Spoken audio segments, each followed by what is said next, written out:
Hey YouTube, here's this 2011 Toyota Prius. This car has 36,000 miles. And as every single one of you, even the most illiterate person out there knows, this is a hybrid. So let's take a look in back. This is going to be my first tour of this generation Prius. It's so damn sexy.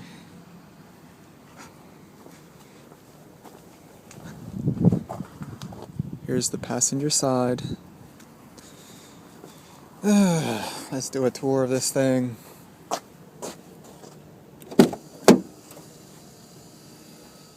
Look at this carpeting. It's just coming right up like cotton. Just look at it. The carpeting is very awful in this car, the quality.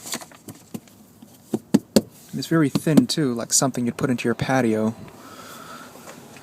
Anyways, let's start this one up. Here's the smart key, it's in here. Obviously it's push to start. May not even crank. Yeah, it should be on. Yeah, let me floor it. Yeah, it's on. 36,000 miles, first ever tour. So, and this is going to be much different than the first Prius that I've done a tour of. The interior is a little bit different. It'll be a little bit better. I'm going to admit that, but I'm not saying it's going to gleam. Let's immediately talk about comfort. I had the seat adjusted roughly to where I like it, and it's actually not that bad. I would have wished for this door to be a little bit longer for the armrest, because right now my elbow just crams onto the B-pillar. I have to drag it over down here, and I cannot drive that way. So basically I won't ever be using this armrest on the door.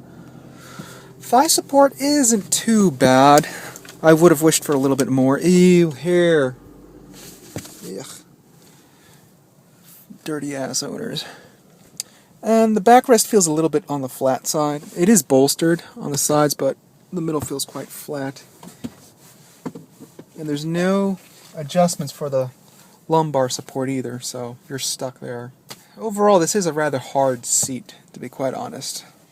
And it's not going to be that tolerable on a long trip, in my opinion. Well, for me it won't be. And this center console is a little bit on the fat side. I feel it intrudes a little bit somewhat with legroom. You can see how your foot has to go somewhat behind it. You can see. So let's go right down to interior quality. That's what I want to see. This is my first time really taking a good look at this interior.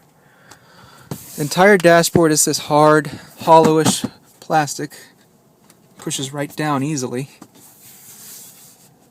The entire thing even over to the passenger side.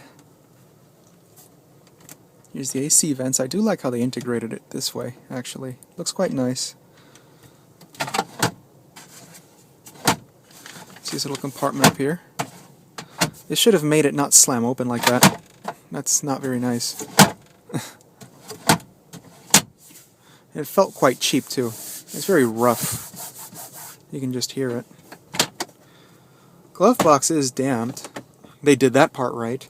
And it's about average sized. And all the lines seem quite even for the most part. Here's the radio and dash CD, clock adjustments, and kilometer conversion right there. Obviously that's the speedometer. Everything is right there. You get your average MPGs and system info, climate control, power mode, eco mode, EV mode. Pretty much power mode is supposed to make it more sporty and make this thing a little rocket. Hazards, wee. And this is the shifter. Now it's in drive. Reverse. Park. Now it's in park. Cup holder. I saw that this section looked a little bit snappy. You can see how it just lifts right up right there. It doesn't seem to go any further, and I don't want to lift it any further because it has all these electronics in there. And more cup holders down here. Once you slide out this armrest, you can see how it opened. Power outlet and aux is down there.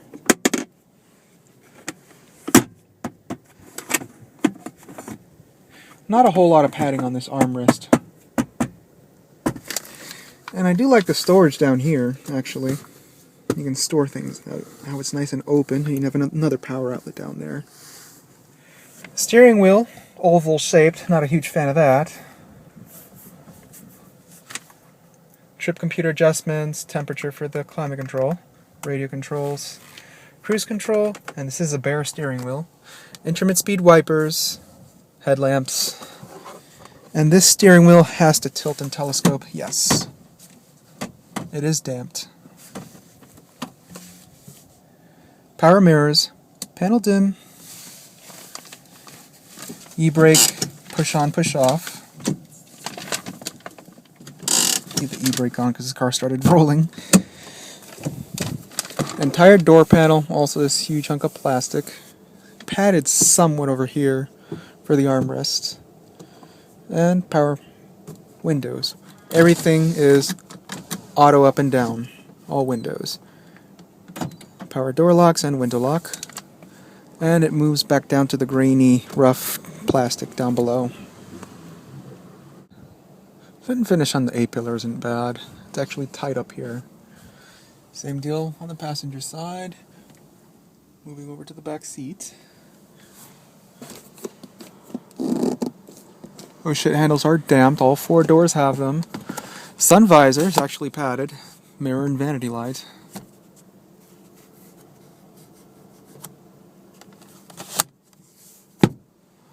Holder for the sunglasses, but it is very tiny. It will not take most glasses, only the skinny ones. Again, mirror and vanity light. Same deal on the passenger side. Interior lighting on and off switch. Push on, push off. You can just hear the echo of the roof when you push this thing. This headliner is also very rough. Not padded whatsoever. Like a paper towel. And generic, too. So yeah, the seat is adjusted where I would like it. Take a look at the hood, fuel filler dislatch. And this is where you adjust the seat right there for the height backrest.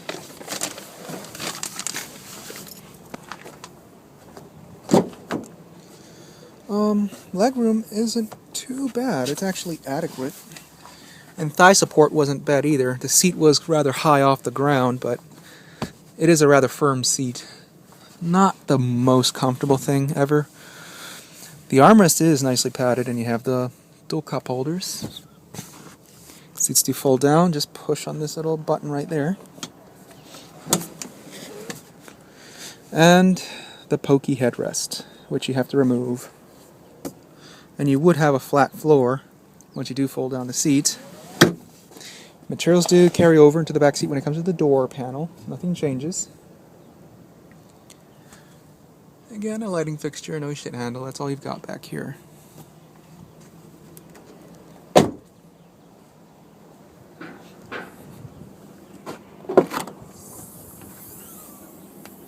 Cargo area, it's also adequate. It's not bad.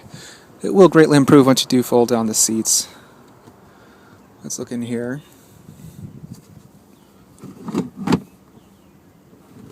To the storage area. Spare tire is just down there. You can make out. These latches right there to the side to tie down whatever cargo, and you have this cover right there which doesn't want to cooperate with me right now unless it's on the wrong way, which is possible. Yes. There we go. Yeah. It works. The cargo light to the side. Let me back out so you can see.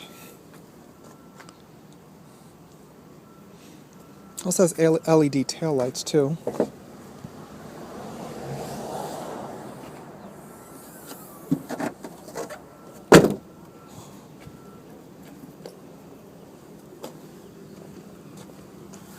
And this does ride on 15-inch wheels. Rear disc brakes.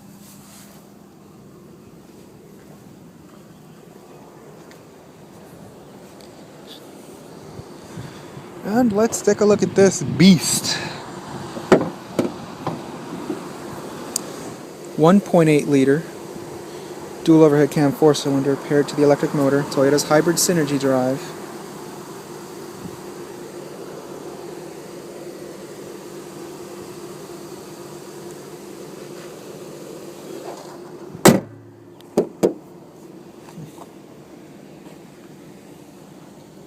Ugh, such a sexy car. Not.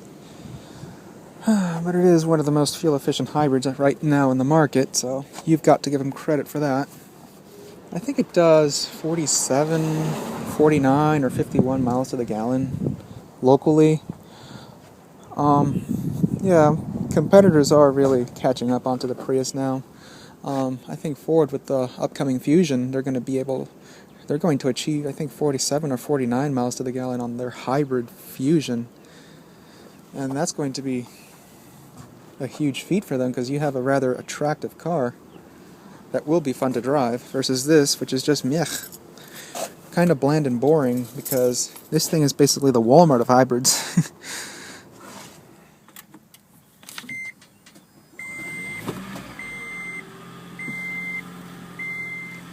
So let's get to revving this beast. It's not going to rev that high at all, and there's no tack either.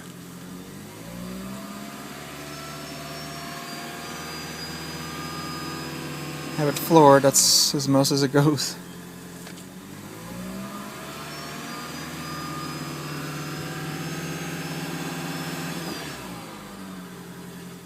Not really much to look at in here, I admit. I'm just doing this just to get the exhaust shot so that I can slide in pictures. Oh, the damn thing shut off on me. Damn you. Stay on.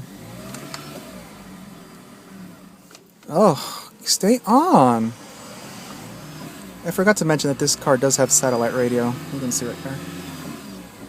There is a Prius that actually offers the option to have a solar panel up on the roof, so this thing will actually have ventilation in the cabin when you have the car parked in a hot parking lot or something.